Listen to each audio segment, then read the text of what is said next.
थोड़ी सी लाइट बार बार डिम हो रही थी, इसकी वजह से थोड़ा सा दिक्कत हो रही होगी। आई थिंक सही हो जाएगा।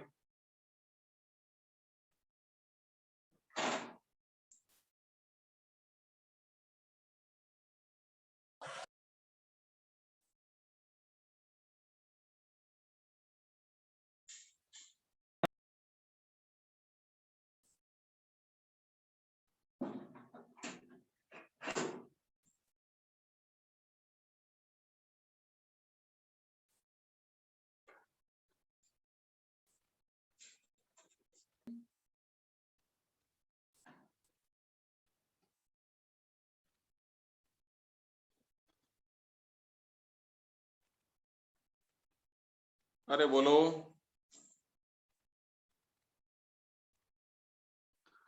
कोई डाउट किसी को? No sir. लास्ट क्लास तक कोई डाउट किसी को?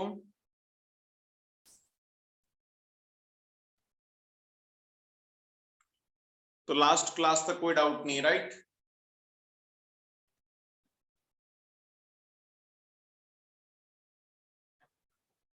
तो एक बार मैं तुम्हें वापस से, थोड़ा सा टाइम हो गया अपनी लास्ट क्लास होते हुए, 1-2 दिन हो गए, तो थोड़ा सा मैं रिवाइज करवा देता हूँ कि लास्ट क्लास में अपन ने क्या पढ़ा था।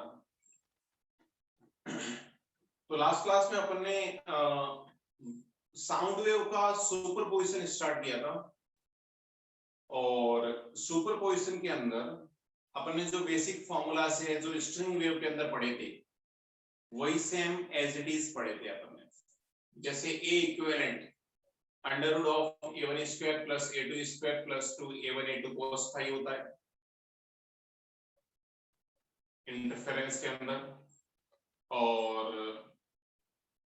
इक्विवेलेंट इंटेंसिटी होता है वो I0 या I1 plus I2 plus 2 under root I1 I2 cos phi होता है। और कंस्ट्रक्टिव इंटरफेरेंस का मतलब जब एम्पलीट्यूड मैक्सिमम होना चाहिए या फिर पाथ डिफरेंस n लैम्बडा होना चाहिए। डिस्ट्रक्टिव इंटरफेरेंस का मतलब जब एम्पलीट्यूड मिनिमम होना चाहिए या path difference 2n-1 into lambda by 2 होना चाहिए। उसके बाद अपन ने ये भी देखा था कि अगर नॉन कोहेरेंट सोर्सेस है तो उस केस में इंटेंसिटी को तुम डायरेक्टली भी ऐड कर सकते हो, और कंस्ट्रक्टिव केस में intensity under root of I1 plus under root of I2 का होल स्क्वायर होता है। डिस्ट्रक्टिव के केस में under root of I1 minus under root of I2 का होल स्क्वायर होता है। और उसके बाद अपन ने एक एग्जांपल किया था आई थिंक। तो यहां तक अपन ने पढ़ा था, यहां तक किसी को कोई डाउट? यहां तक किसी को कोई डाउट?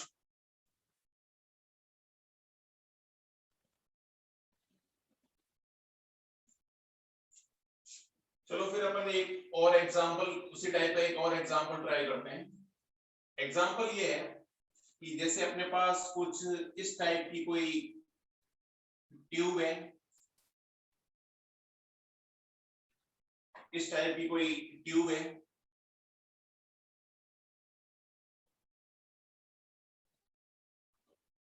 यहां से अपन,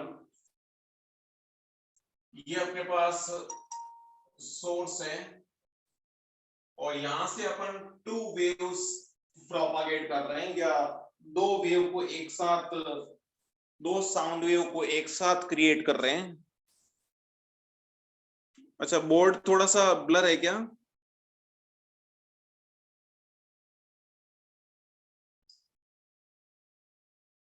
हेलो? ये सब थोड़ा है।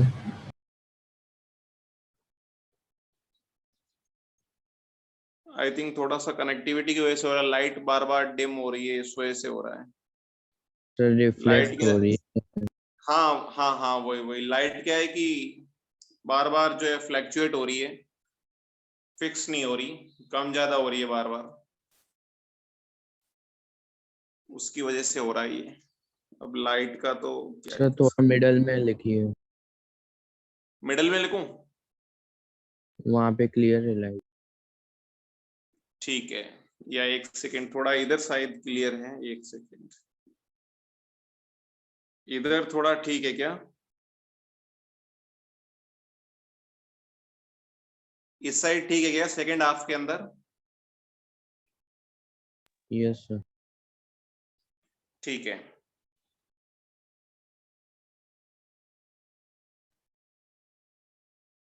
तो मैं यहां पे लिख लेता हूं।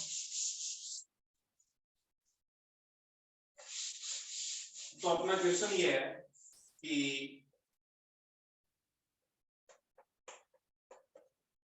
अपने पास यहाँ पे कोई सोर्स है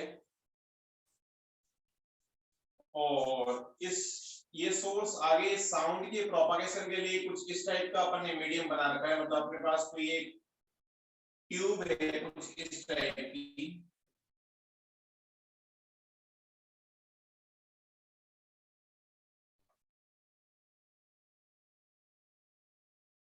और उसके अंदर अपन ने कुछ साउंड को इस टाइप से प्रोपागेट कर रहे हैं। एक साउंड तो जो है इसको मैं फर्स्ट साउंड वेव बोल रहा हूं, एक साउंड वेव तो यहां से फिर ऐसे होके ऐसे जाके फिर यहां से बाहर निकल रही है। एक वेव जो है सेकेंड वेव, उसका रास्ता कुछ इस टाइप से है कि वो ऐसे प्रोपागेट कर रही है डायरेक्टली, बिना कोई डिस्टरबेंस की डायरेक्टली पहुंच रही है। और यहां पे अपने पास ऑब्जर्वर है, यहां पे ऑब्जर्वर है, और वेलोसिटी ऑफ साउंड अपने को गिवन है कि वेलोसिटी ऑफ साउंड जो है वो कुछ 320 मीटर पर सेकेंड है।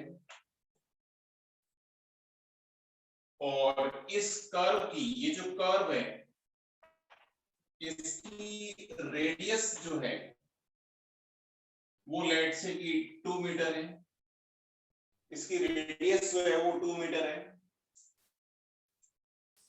तो अपने को कैलकुलेट करना है कि what is the minimum frequency of, what is the minimum frequency of sound for which, यहाँ पे लिख दो और डिमोबल लाइट, for which observer hear no sound। थोड़ी सी लाइट डिम है लेकिन क्वेश्चन आई थिंक सबको दिखाई दे रहा होगा कि वेलोसिटी ऑफ साउंड जो है वो, मैं रिपीट कर देता हूं जिसको नहीं दिखाई दे रहा, कि वेलोसिटी ऑफ साउंड जो है वो 320 मीटर पर सेकेंड है। टू वेव्स मैंने जैसे बताया वैसे प्रोपागेट कर रही है। तो minimum frequency for which observer hear no sound, यानी ऑब्जर्वर को कंप्लीट साइलेंस सुनाई दे, ऑब्जर्वर को कंप्लीट साइलेंस सुनाई दे, उसके लिए मिनिमम फ्रीक्वेंसी कितनी होनी चाहिए, ये अपने को सॉल्व करना है।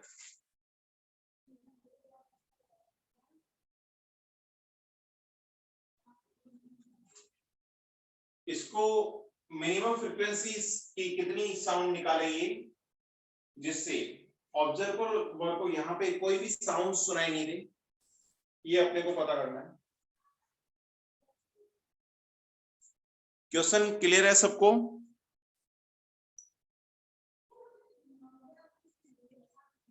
अरे बोलो, क्वेश्चन क्लियर है सबको? Yes sir. तो सॉल्व करो फटाफट।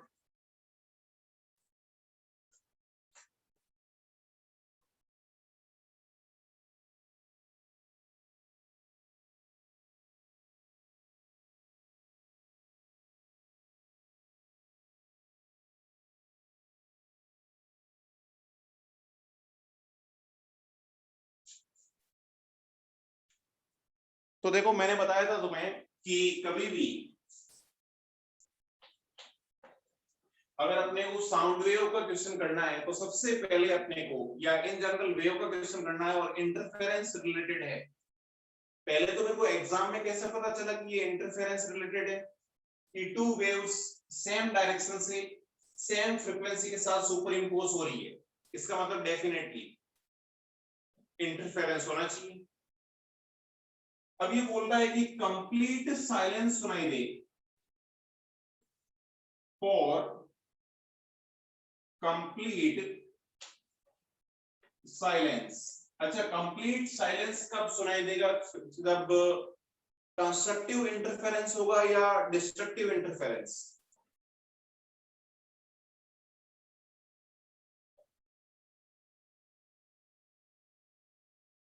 अरे बोलो। Destructive interference. वेरी गुड, क्योंकि कंस्ट्रक्टिव केस में तो जो नेट एम्पलीट्यूड है, एक सेकंड कितने लोग प्रेजेंट है मैं थोड़ा सा देख लेता हूं। 28, आज तो बहुत कम लोग प्रेजेंट है। ऐसा क्यों हो रहा है? ये अटेंडेंस इतनी फ्लैक्चुएट क्यों कर रही है? फॉर कंप्लीट साइलेंस ये तभी होगा जब डिस्ट्रक्टिव इंटरफेरेंस होगा,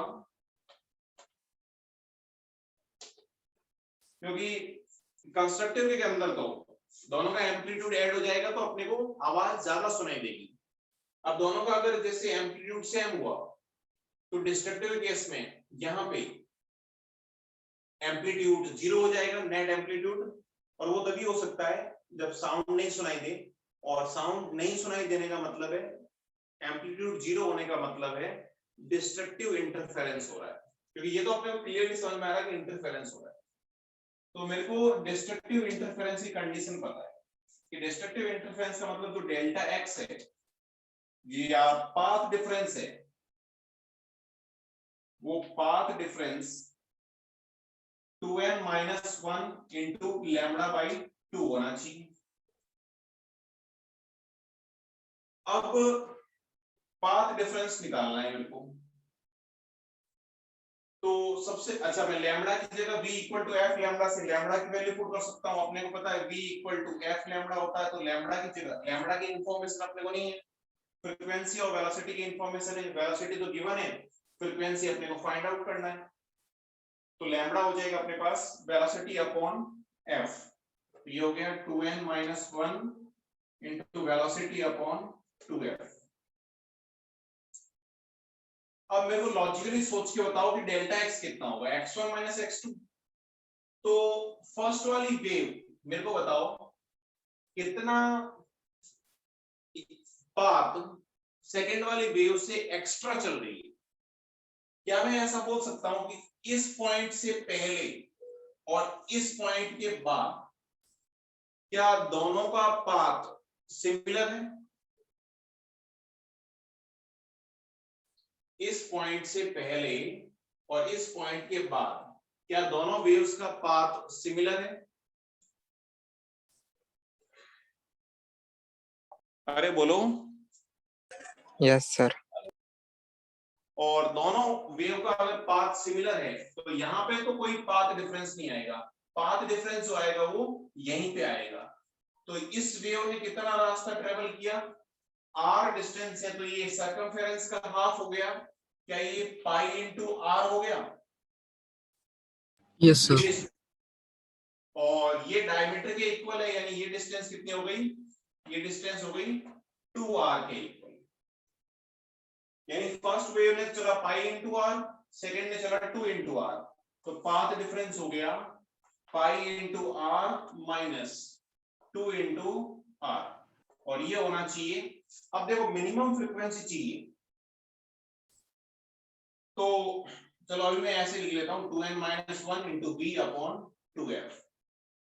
तो f की वैल्यू आ जाएगी अपने पास, f की वैल्यू लिख लेता हूं मैं 2n - 1 by 2 into v upon, ये हो जाएगा r into पाई माइनस 2। अब अपने को तो मिनिमम फ्रीक्वेंसी चाहिए, तो बाकी सब तो कांस्टेंट है, n वेरिएबल है, तो n मिनिमम कितना हो सकता है? 1 पुट करोगे तो 2 - 1 हो जाएगा। ध्यान रखना इसमें ऑड वाले में 2n - 1 में इसमें 0 पुट नहीं कर सकते अपन, कोई नेगेटिव नहीं हो सकता। तो एफ हो गया, एफ मिनिमम कब आएगा, n इक्वल टू 1 पुट कर लिया तो ये आ जाएगा अपने पास, वेलोसिटी कितनी है 320 अपॉन 2 इंटू रेडियस कितनी है 2 मीटर इंटू पाई कितना होता है 3.14 माइनस 2, ये आ गया अपने पास कितने हर्ट्ज, ये मिनिमम फ्रीक्वेंसी आ गई। तो बताओ इस क्वेश्चन के अंदर किसी को कोई डाउट? सिंपल सा क्वेश्चन था इसके अंदर। हाँ बोलो, कोई डाउट है क्या?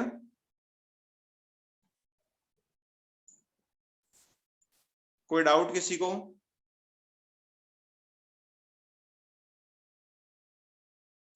अरे डाउट हो हेलो तो सर। बताओ। सर मुझे पूछना है कि सर फिर से मेरे को एब्सेंट कर दिया सर आपने। क्या हुआ? सर मुझे फिर से जे में एब्सेंट का डिक्लेयर कर दिया सर, मैं तो जेबी में हूँ सर।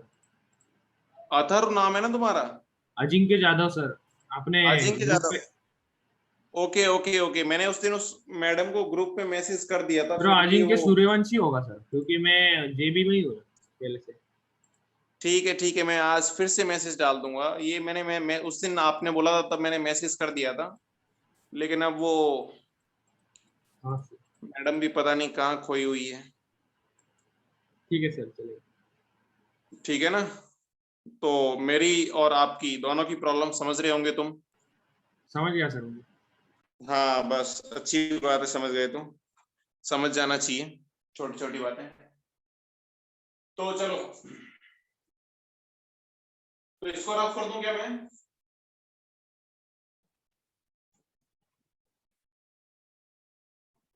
इसको रफ कर दूं? हाँ सर। ठीक है, अभी आई थिंक थोड़ा सा बोर्ड लाइट जो है वो फिक्स हुई है, तो क्या तुम्हें लेफ्ट का भी बोर्ड क्लियर दिख रहा है क्या? हाँ सर, दिख रहे हैं। ठीक है।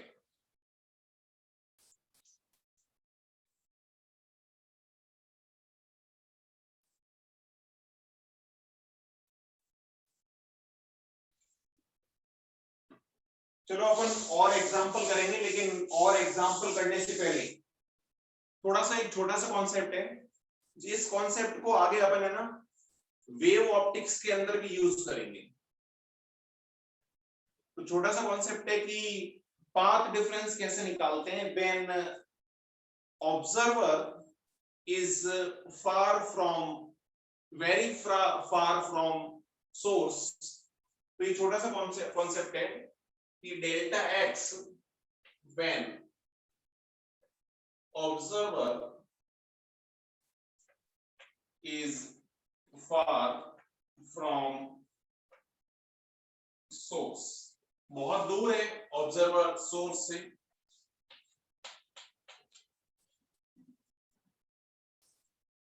तो इस केस में पाथ डिफरेंस कैसे निकालेंगे ये अपने को समझना है।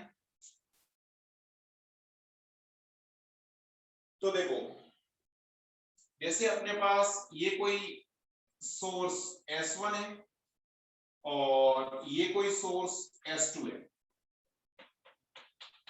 ऑब्वियसली बात है, इंटरफेरेंस या पाथ डिफरेंस निकालना है तो पाथ डिफरेंस के लिए कम से कम दो सोर्स तो चाहिए, एक का तो पाथ डिफरेंस हो नहीं सकता।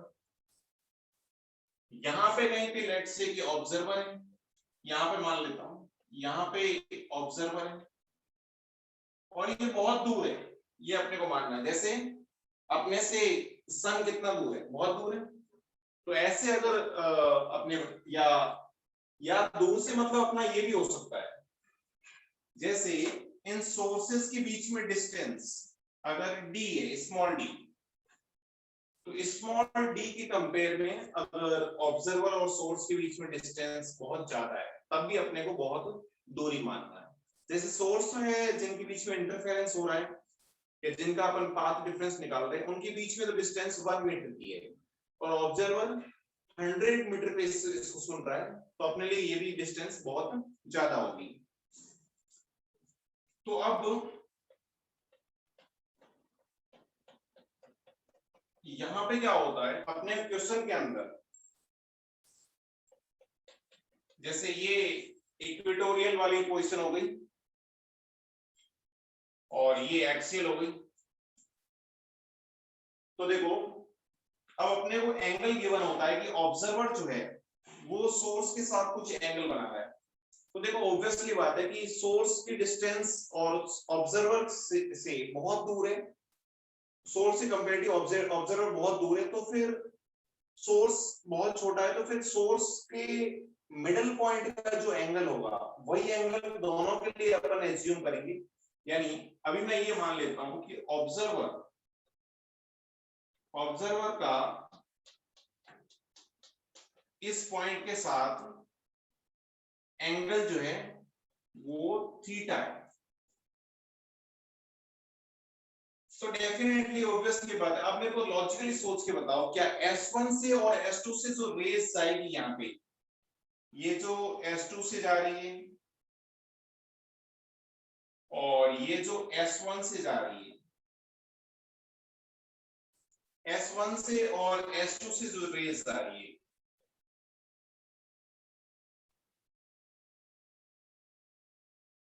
मेरे को लॉजिकली सोच के बताओ कि बहुत दूर अगर अपने पास कोई ऑब्जेक्ट है, कोई ऑब्जर्वर है, और यहां से मैं थोड़ी थोड़ी डिस्टेंस से अगर दो लाइंस बनाऊं, तो बहुत दूर डिस्टेंस के लिए क्या ये दोनों लाइंस ऑलमोस्ट पैरेलल होगी? बोलो, क्या ये दोनों लाइंस, जैसे ये O है, तो क्या मैं ऐसा लिख सकता हूं कि S1O and S2O are lines are almost parallel? क्या ये बात बोल सकता हूं मैं?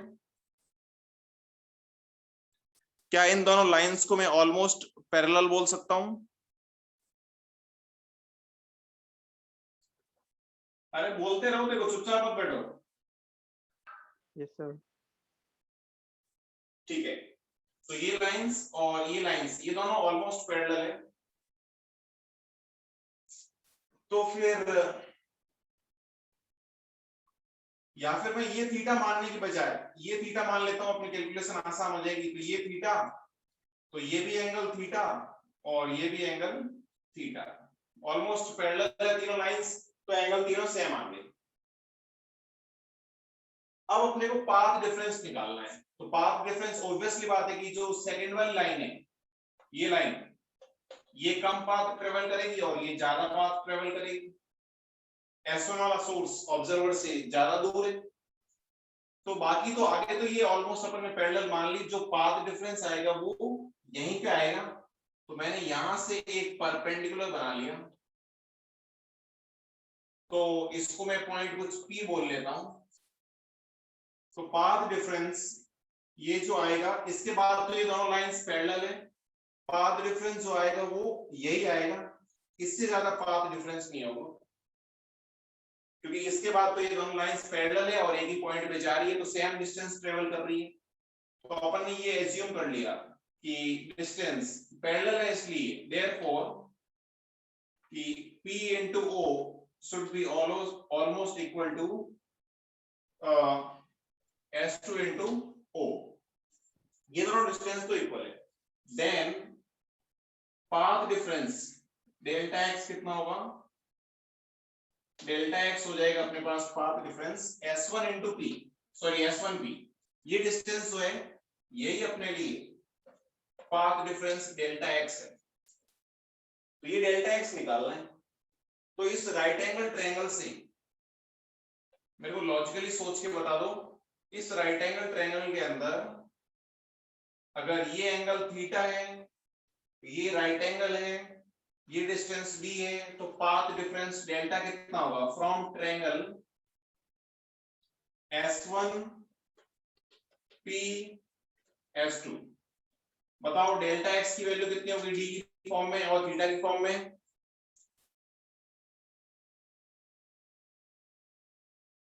जल्दी बताओ।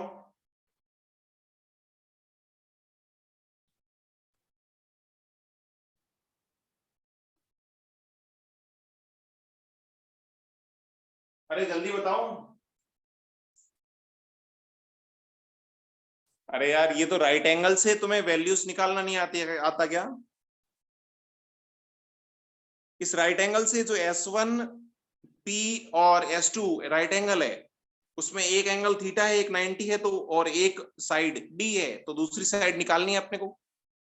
अरे यार सिंपल है ये तो, cos थीटा लिख लो ना। cos थीटा क्या हो जाएगा? D upon delta x upon D।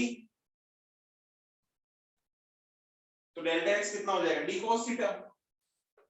ये तो यार सिंपल था। तो ये डेल्टा x आ गया, D cos थीटा। ये डायरेक्टली ध्यान रखना है अपने को, या फिर इसको ऐसे भी लिख सकता हूं मैं। अगर ये एंगल थीटा है और मैं इस नॉर्मल के साथ जो एंगल है इसको मैं अल्फा बोल रहा हूं, तो ऑब्वियसली बात है टोटल एंगल 90, एक थीटा है एक अल्फा, तो alpha equal to 90 minus theta हो जाएगा। Alpha equal to 90 minus theta हो जाएगा। या ऐसे भी लिख लो कि theta equal to 90 minus alpha, तो 90 माइनस अल्फा लिखोगे, अल्फा की फॉर्म में लिखोगे तो delta x d sine alpha हो जाएगा। तो इन दोनों में से कोई भी एक फॉर्मूला ध्यान रखो, एक ही ध्यान रखना है अपने को, चाहे डी कोस थीटा रखो चाहे डी साइन अल्फा रखो। कुछ लोग कोस वाला फॉर्मूला ध्यान रखते हैं, कुछ साइन वाला फॉर्मूला ध्यान रखना है, लेकिन ध्यान रखना है दोनों के अंदर डी तो क्या है? Separation between sources. इसके अंदर तो थीटा है, angle with theta, angle with axis, और ये एक्सियल पोजीशन है, एक्सिस के साथ एंगल है, और ये इसके अंदर अल्फा जो है एंगल विथ नॉर्मल। तो ये अपने को डायरेक्टली ध्यान रखना है। और यहां से तुम देख सकते हो कि इन दोनों के बीच में पाथ डिफरेंस मिनिमम कब होगा? जब ऑब्जर्वर इस लाइन पे होगा, इक्वेटोरियल वाली पोजीशन पे, और वो कितना हो जाएगा उस केस में? थीटा जो है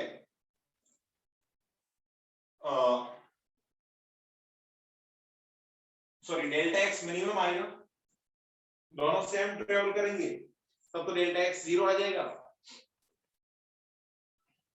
ऐसी बात है।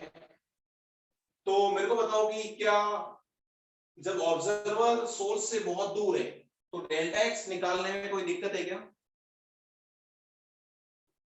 पाथ डिफरेंस आगे अपन क्वेश्चंस के अंदर डायरेक्टली यूज करेंगे, वेव ऑप्टिक्स के अंदर ये बहुत ज्यादा यूज होगा, तो अपने को डायरेक्टली पता होना चाहिए।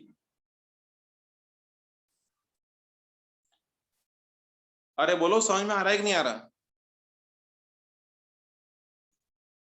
Yes sir.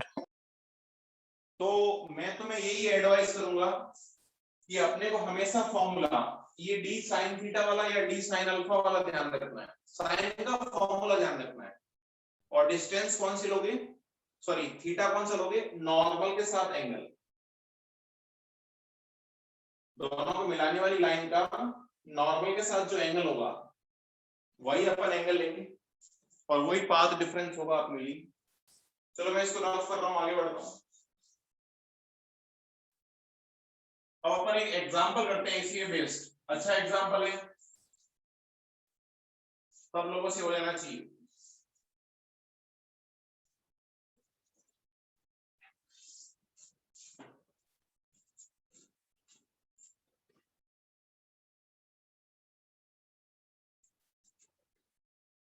चलो अच्छा एग्जांपल करने से पहले एक छोटा सा एग्जांपल कर लेता हूं मैं, ताकि अपने को ये कॉन्सेप्ट समझ में आ जाए एटलीस्ट। ये सोर्स S1 है, ये सोर्स S2 है, और ये ऑब्जर्वर है यहाँ पे कहीं पे, ये एंगल 30 डिग्री है,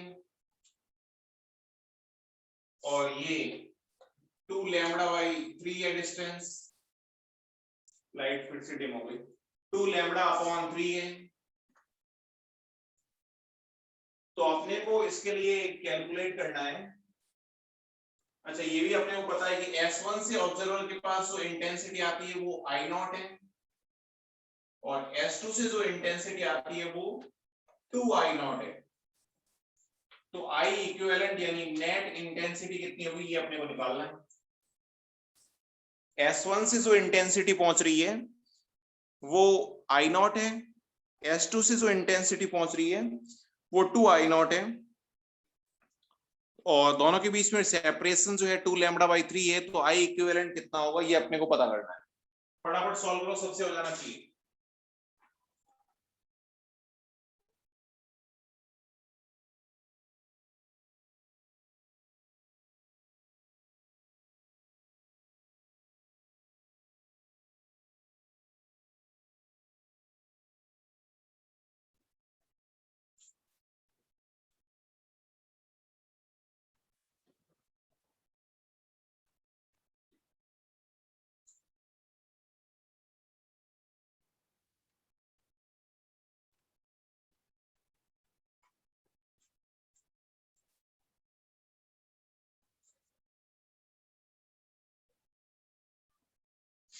अरे बोलो, सॉल्व किया किसी ने? सर हाँ, दोनों में सिर्फ पाथ ही डिफरेंस है ना, टाइम डिफरेंस नहीं है। नहीं नहीं, जब तक बोला नहीं जाए तब तक अपने को टाइम के डिफरेंस नहीं मानना है, पाथ डिफरेंस ही मानना है। अपन पढ़ेंगे हमेशा, आगे पढ़ेंगे अपन, इंटरफेरेंस के और स्टैंडिंग वेव के अंदर टाइम का डिफरेंस नहीं होगा। टाइम का डिफरेंस रखोगे तो फिर बीट्स बनना शुरू हो जाएंगे, क्योंकि टाइम का डिफरेंस रखोगे तो फ्रीक्वेंसी डिफरेंट आएगी फिर। ये अपन आगे पढ़ेंगे। अभी ध्यान रखना, इंटरफेरेंस और स्टैंडिंग वेव के अंदर जो फेज डिफरेंस आता है वो पाथ डिफरेंस की वजह से आता है, टाइम डिफरेंस की वजह से नहीं आता है। ठीक है, हाँ तो फटाफट सॉल्व करो, देखो कितना आएगा।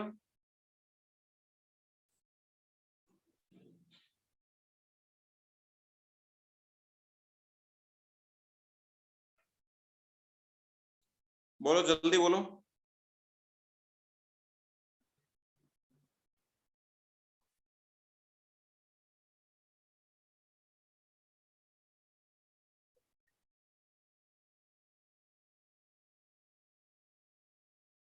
अरे बोलो।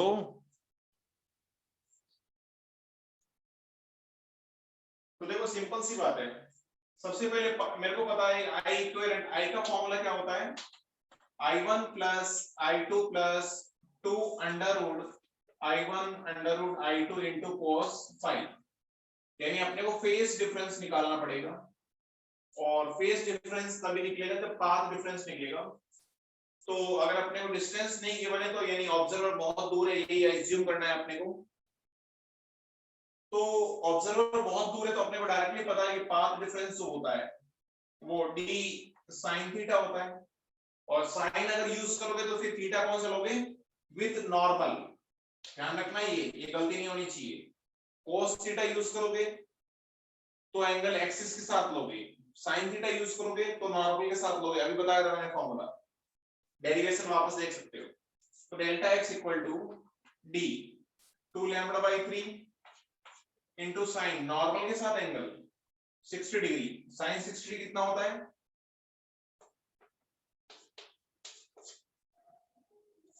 Under root 3/2।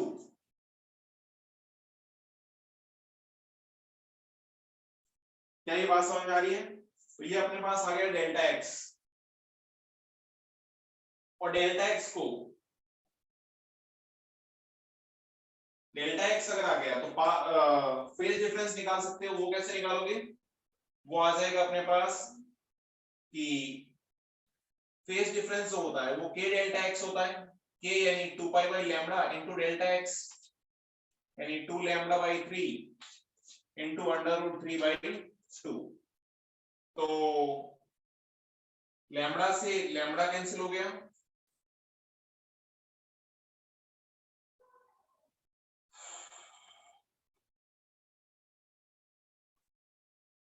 और 2 से 2 कैंसिल हो गया, तो ये आ गया अपने पास 2π/2 √3 फेस डिफरेंस। और फेस ये थोड़ा सा डिफरेंट टाइप का एंगल आ रहा है, एग्जाम में अपने को वैल्यू गिवन होगी, टेंशन लेने की जरूरत नहीं है। तो फेस डिफरेंस आ गया तो मैं आई इक्विवेलेंट का एक्सप्रेशन लिख सकता हूं। आई इक्विवेलेंट हो जाएगा I1 यानी I0 प्लस I2 यानी 2I0 plus 2 √I0 2I0 into cos। Phi की वैल्यू कितनी है 2 पाई बाई √3। तो इसकी टेंशन लेने की जरूरत नहीं है, अपने को इस एंगल की वैल्यू गिवन होगी।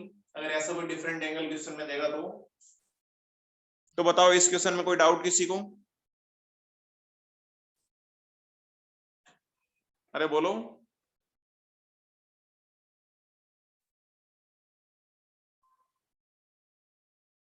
अरे डाउट है क्या? No sir.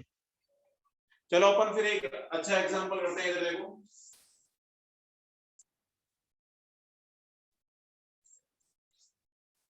क्वेश्चन समझ लेना अच्छे से, मैं लैंग्वेज नहीं लिख रहा हूं।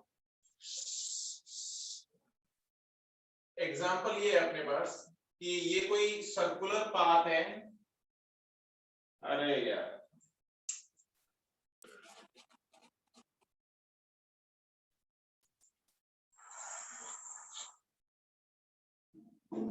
लाइट की बड़ी दिक्कत है।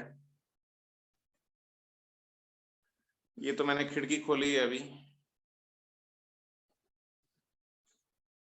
ठीक है फिर अपन तो अभी कंटिन्यू नहीं कर सकते अगर लाइट नहीं है तो। एक दो दिन से थोड़ा मौसम खराब चल रहा है तो कोई इलाज नहीं है अपने पास।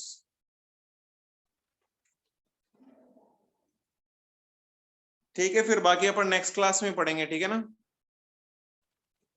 सर हाँ आप ज्योमेट्रिक ऑप्टिक्स कब चालू करोगे? नेक्स्ट वीक में, डेफिनेटली नेक्स्ट वीक में। मंडे से अपना ज्योमेट्रिकल ऑप्टिक्स स्टार्ट हो जाएगा।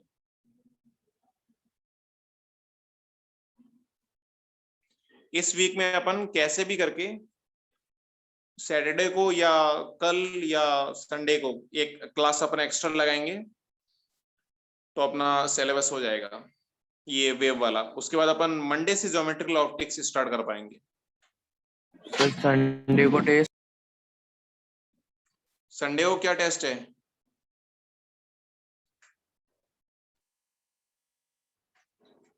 संडे को टेस्ट है, उसका क्या करना है? क्या बोल रहे हो? सर तो एक्स्ट्रा क्लास कब लगा? एक्स्ट्रा क्लास मैं बता दूंगा, पहले अनाउंस कर दूंगा। अभी क्या है कि थोड़ा सा शेड्यूल अपना उस टाइप से बना हुआ है कि कभी कभी क्लास रीशेड्यूल भी करनी पड़ती है। तो मैं जब भी फ्री होऊंगा तो मैं 1-2 घंटे 2-3 घंटे पहले मैसेज डाल दूंगा। अपन कल परसों में या संडे को एक्स्ट्रा क्लास लेके ही खत्म कर देंगे, ठीक है?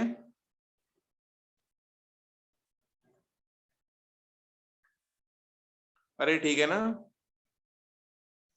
Yes sir. ठीक है। आज एक्स्ट्रा क्लास हुई तो मैं आज ही बता दूंगा आपको। जब भी बताऊंगा 3 घंटे पहले बता दूंगा कम से कम, ताकि अपन जो है सिलेबस टाइम पे कर पाए। ठीक है तो फिर मैं एंड करता हूँ। अभी लाइट नहीं है तो फिर कोई सॉल्यूशन नहीं है अपने पास, ठीक है?